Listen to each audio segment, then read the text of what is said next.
1995, la guerre fait rage dans les maquis algériens. Au sol, les hommes de l'AIS, l'armée islamique du salut, tentent d'échapper au bombardement. Dans le ciel, les hélicoptères de l'armée algérienne attaquent à la roquette. D'origine soviétique, ces hélicos sont lourds et ils ne disposent pas de systèmes de tir très sophistiqués. Régulièrement invités par la France au salon de l'armement Eurosatory, les militaires algériens décident de commander à Paris de nouveaux appareils. Leur choix se porte sur le Fennec d'Eurocopter, version militaire du célèbre Écureuil.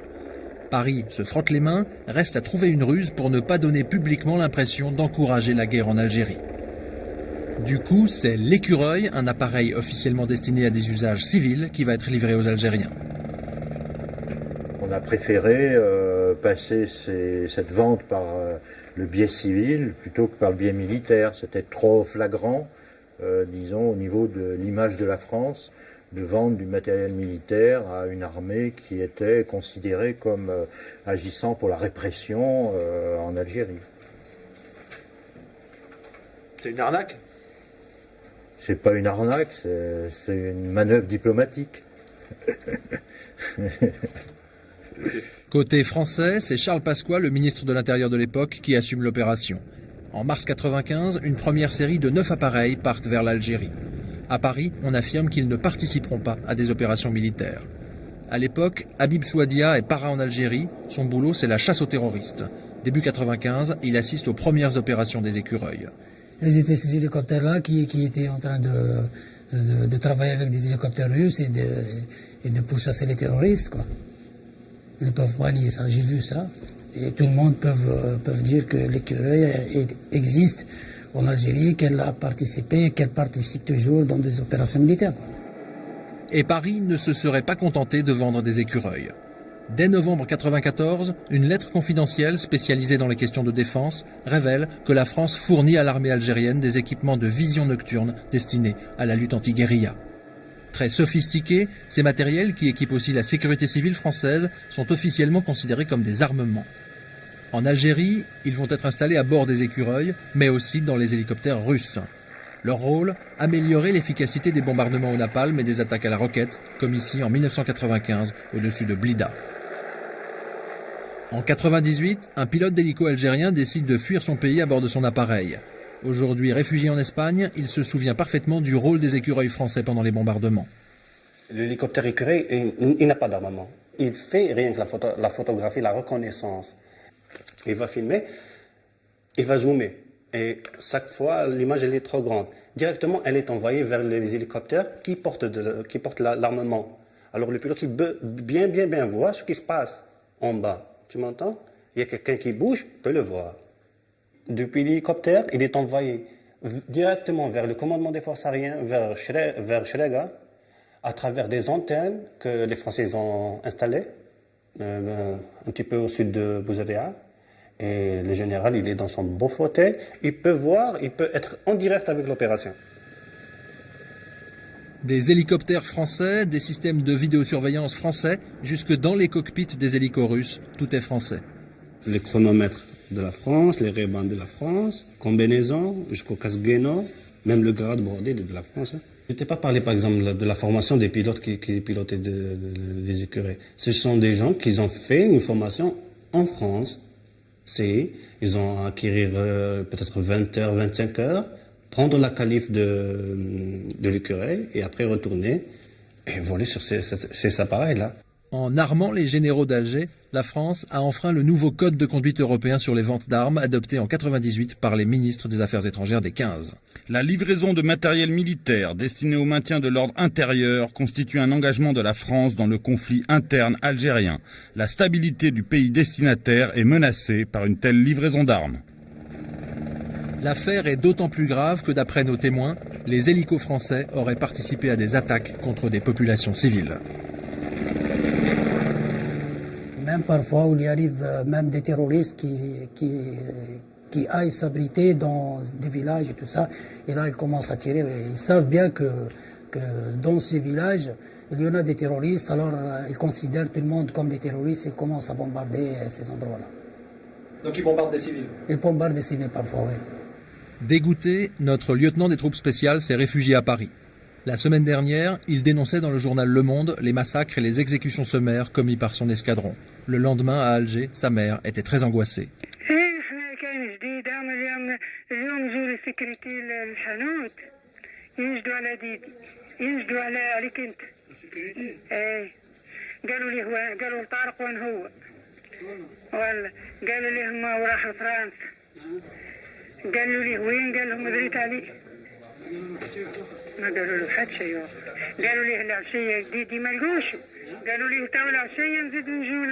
Depuis 92, 10 000 personnes ont disparu en Algérie.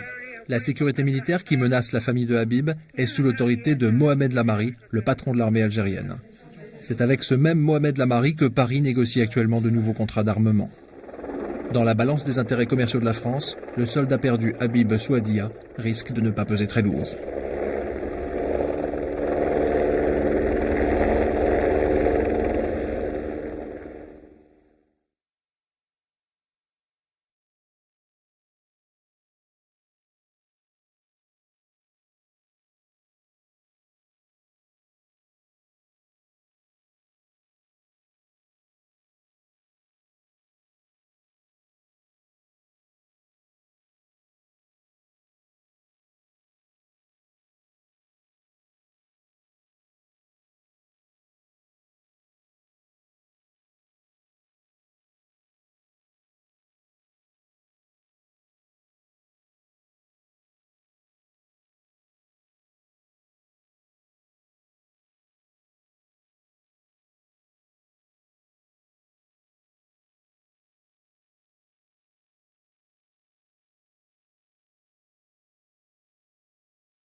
« 1995, la guerre fait rage dans les maquis algériens.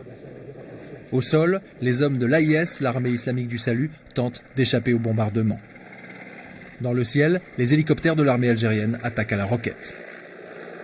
D'origine soviétique, ces hélicos sont lourds et ils ne disposent pas de systèmes de tir très sophistiqués.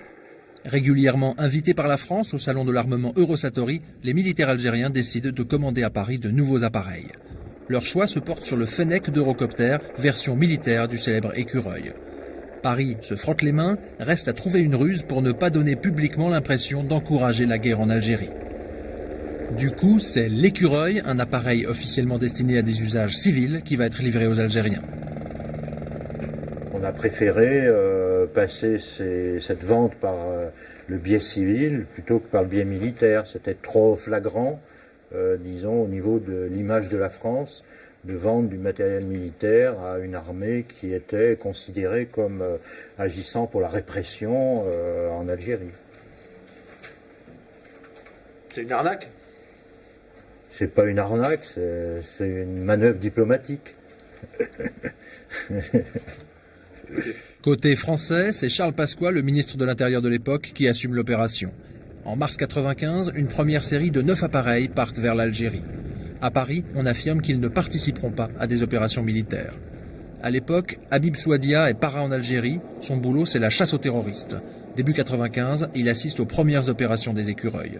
Ils étaient ces hélicoptères-là qui étaient en train de travailler avec des hélicoptères russes et de pourchasser les terroristes, quoi. Ils ne peuvent pas nier ça, j'ai vu ça. Et tout le monde peut dire que l'Écureuil existe en Algérie, qu'elle a participé, qu'elle participe toujours dans des opérations militaires. Et Paris ne se serait pas contenté de vendre des écureuils. Dès novembre 1994, une lettre confidentielle spécialisée dans les questions de défense révèle que la France fournit à l'armée algérienne des équipements de vision nocturne destinés à la lutte anti-guérilla. Très sophistiqués, ces matériels, qui équipent aussi la sécurité civile française, sont officiellement considérés comme des armements. En Algérie, ils vont être installés à bord des écureuils, mais aussi dans les hélicoptères russes. Leur rôle, améliorer l'efficacité des bombardements au napalm et des attaques à la roquette, comme ici en 1995 au-dessus de Blida. En 1998, un pilote d'hélico algérien décide de fuir son pays à bord de son appareil.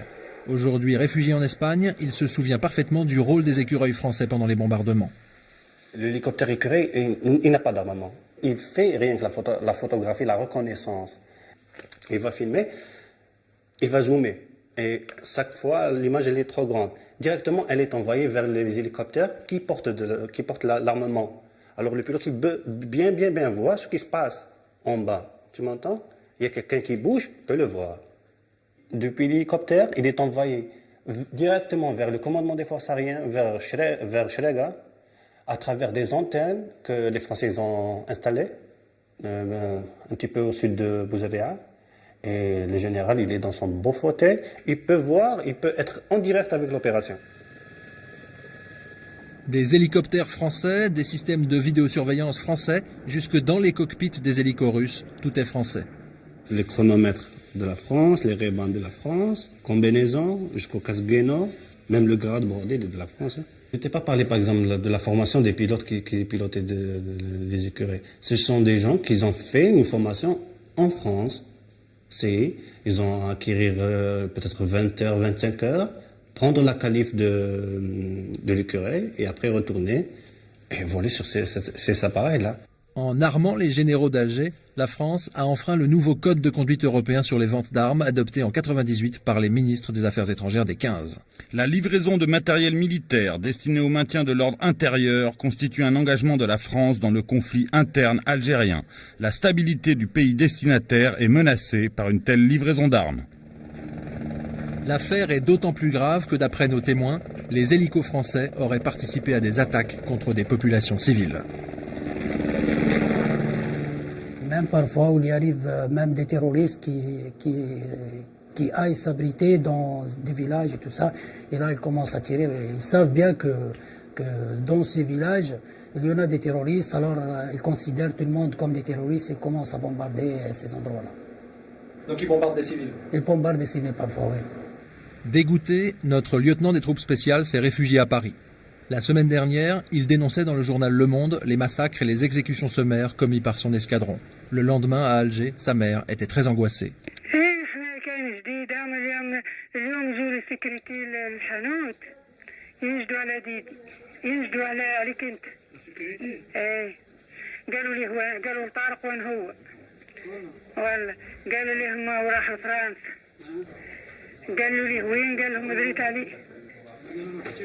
ما قالوا له حد شيء قالوا ليه العشيه جديد ما لقوش قالوا ليه تاو العشيه نزيدوا نجوا الليل. Depuis 1992, 10 000 personnes ont disparu en Algérie.